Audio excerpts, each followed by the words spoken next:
เอาเท้าเท้าอีหยังอีกเหรอบาทนี่ลุกมาหนึ่ง ตอ เขานให้กินแน่นะ เข้ามาบ่เฮ็ดหยังแล้วนี่ถ้าแต่ใส่หัวละบาทนี่เฮ็ดหยัง โอ้ก็อยาก หึ กินฝีมือเนาะ เอาคือบ่นึ่งกินเองล่ะ บ่หนึ่ง หึ อันได้กินฝีมือตาคือสิแซ่บนะ โอ้ เร็วๆแน่เร็วๆแน่มันสิสว เอา ย มันสิสวยแล้วบ่ มันสิสวยเร็ว โอ้ ๆเร็วๆเขา เอาวางไปก่อนโอ้ เฝ้า นึ่งข้าวก็ให้ยากเนาะ เออ เฮ็ดเองก็บ่เฮ็ดโอ้ย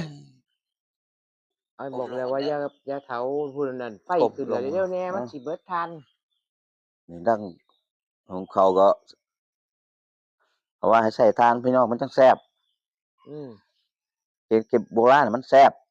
หนึ่งแบบโบราณ ดี มันจังแซ่บพี่น้องใส่แต่แก๊สหลายมันบ่ โอ้ แซ่บ กูตายห่างไว้ เอา เตะสายไฟขาดเครื่อง เงื่อนก็เมียนดีโพด อือ พี่น้องก็ซดหน้าซดหลังตัวบัดเท่านี้พุ่นน่ะ เอ้า จักว่างหยังตัวว่างหยัง ไสละหวดบาดนี้ เอ้า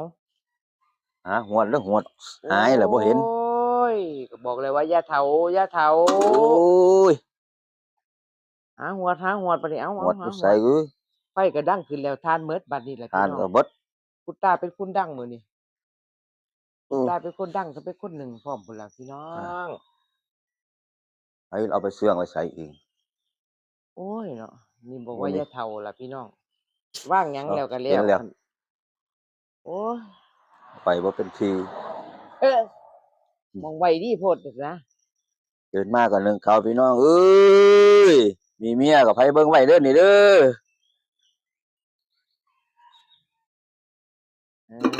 เออคุณ มาย าย ก็ คุณยายว่าอยู่ในซุ้มงุ้มไว้ว่าซั่นนะ อยู่ในส้มบ่ ขนาดนอนอยู่ได้ยินอยู่ ยายได้ยินนะ ครับ เออ หุงข้าวพี่น้อง ให้ลูกให้เมียกินเช้ามาสิกิจวัตร ก็ซอยกันล่ะเนาะพี่น้องชีวิตต้องซอยกันตัว อันดับแรกก็นี่เด้อพี่น้องเอ้ยเอาข้าวมาเซอะก่อน เอาน้ำเข้ามาไว้น้ำไว้โหดผัก เออ เอาไว้น้ำแล้วอย่าเอาถิ่มเด้ประโยชน์ได้พี่น้องน้ำเข้ามา เออ เอาน้ำเข้ามาไว้น้ำไว้โหดผัก มาบ่ย่างหยังหรอกเฮ็ดหยังเป็นแนวอยู่แนวกินนั่นล่ะ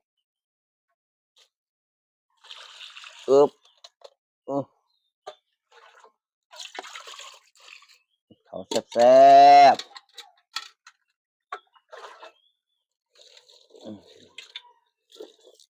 อือ